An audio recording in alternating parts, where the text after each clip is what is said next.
भारत के नए आपराधिक कानूनों ने एक बहुत ही महत्वपूर्ण, कह सकते हैं, एक नई शक्ति शामिल की गई है।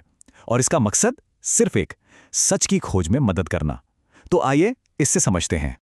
तो आज हम क्या क्या देखने वाले हैं। देखिए, हम एक सफर पर चलेंगे। शुरुआत करेंगे ये समझने से कि सच की खोज इतनी जरूरी क्यों है। फिर देखेंगे कि अदालतों को वो कौन सी नई ताकत मिली है। जानेंगे कि इसकी सीमाएं क्या हैं और आखिर में न्याय के इस नाजुक संतुलन पर भी बात करेंगे। तो चलिए चर्चा की शुरुआत करते हैं बिल्कुल बुनियाद से, किसी भी कानूनी कार्रवाई के सबसे अहम मकसद को समझकर। चलिए एक बहुत ही बुनियादी बात से शुरू करते हैं। एक सीधा सा सवाल, किसी भी अदालत का सबसे जरूरी काम आखिर होता क्या है? जवाब एकदम सीधा और साफ है, सच का पता लगाना।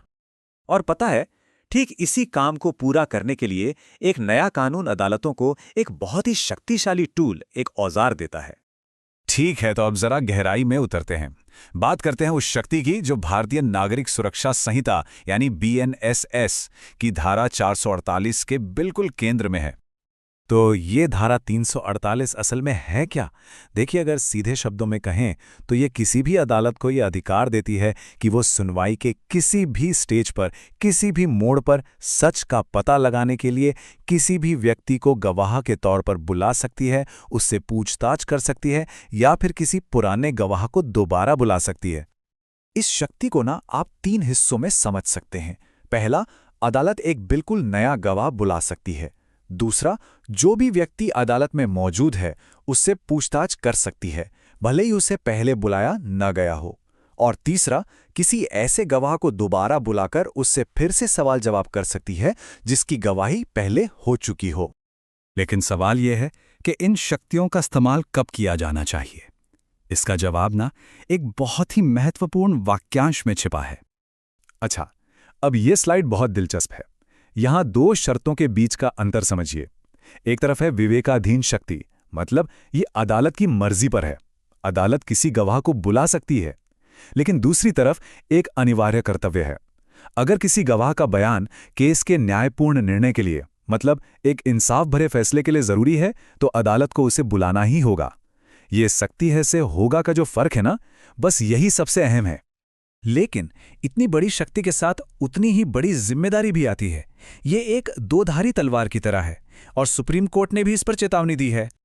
सुप्रीम कोर्ट के मुताबिक इस कानून का लक्ष्य है सत्य को खोज निकालना। कोर्ट ने जो शब्द इस्तेमाल किया वो था to ferret out the truth. इसका मतलब है हर मुमकिन कानूनी तरीके का इस्तेमाल करके सच को बाहर लाना। तो मुद्दा यह है, जो भी प्रक्रिया हो वो कानून के दायरे में ही होनी चाहिए। और इस पूरी बात का निचोड़ VN पाटिल बनाम K निरंजन कुमार मामले में दिए गए इस कोर्ट में बहुत ही शानदार ढंग से मिलता है। इसमें कहा गया है कि शक्ति जितनी व्यापक होगी, विवेकपूर्ण विवेक का प्रयोग करते समय सावधानी की आवश्यकता उतनी ही ज्यादा होगी। मतलब पावर जितनी बड़ी, सावधानी भी उतनी ही ज्यादा बरतनी होगी। तो चलिए अब जरा ये देखते हैं कि इस शक्ति का गलत इस्तेमाल रोकने के लिए क्या सीमाएं और क्या सुरक्षा उपाय तय किए गए हैं। तो अदालतें इस शक्ति का इस्तेमाल कब नहीं कर सकती? कुछ बातें हैं जिनका ध्यान रखना होगा। जैसे, क्या इसे इस्तेमाल करने के लिए कोई मजबूत और जायज कारण है? क्या पूरे सोच विचार और सावधानी से काम लिया जा रहा है? कहीं ऐसा तो नहीं कि एक ही गवाह को बार बार बुलाकर परेशान किया जा रहा हो? या फिर कहीं इसका असली मकसद सिर्फ केस में देरी करना तो नहीं है?